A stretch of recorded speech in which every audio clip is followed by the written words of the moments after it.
ரொட்டி செய்றது எப்படின்னு பார்க்கலாமா? பிரெக்னன்ட்டா இருக்கிறவங்களுக்கு இது ரொம்ப முக்கியமான ஒண்ணு. பிளட் இன்க்ரீஸ் ஆகுறதுக்காக இத சாப்பிடுவாங்க. நீங்க ஒரு மந்த்லயும் ஒரு 2 வாரமாச்சும் இத எடுத்துக்கிட்டா உங்களுக்கு நல்லாவே பிளட் இன்க்ரீஸ் ஆகும். இப்போ டெலிவரி டேட் கிட்ட வந்துருச்சுன்றதுக்காக நான் வீக்லி ஒன்ஸ் ஆச்சும் சாப்பிட்டுர்றேன். காலையிலேயே வாங்கிட்டு வந்துட்டாங்க. ஆனா நான் அத ஃப்ரிட்ஜ்ல ஸ்டோர் பண்ணிட்டேன். ஃப்ரிட்ஜ்ல ஸ்டோர் பண்ணாம சாப்பிடுறது ரொம்ப நல்லது.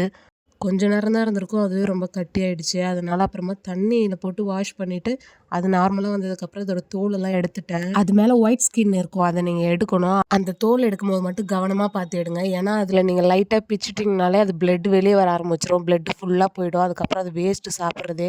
நான் இதுல செய்யும்போதே பார்த்துருப்பீங்க. லைட்டா பிளட் அதுல வந்துடுச்சு வெளிய. வேகும்போது பாதி பிளட் போயிடுச்சு. நீங்க இப்படியும் செஞ்சு சாப்பிடலாம், சுட்டும் சாப்பிடலாம். நான் இன்னைக்கு வேச்சு தான் சாப்பிட்டேன். சுட தண்ணியில லைட்டா கல்லுப்பு போட்டு இது 2த்தையும் ஃபர்ஸ்ட்டு வேச்சுட்டு, அதுக்கப்புறம் 4 பீஸா கட் பண்ணிக்கிட்டேன். அதுக்கப்புறமா மறுபடியும் வானல் வச்சு எண்ணெய், கடுகு போட்டு லைட்டா சால்ட்டு, அப்புறம் இந்த சுவரொட்டி, மிளகாத்தூள் போட்டு இத நல்லா ஃப்ரை பண்ணி எடுத்து சாப்பிட்டுட்டேன். சில பேருக்கு இது டேஸ்ட் பிடிக்காது. இருந்தாலுமே இத நீங்க சாப்பிட்டீங்கன்னா உங்களுக்கு பிளட் நல்லா இன்க்ரீஸ் ஆகும். தேங்க் யூ ஃபார் வாட்சிங்.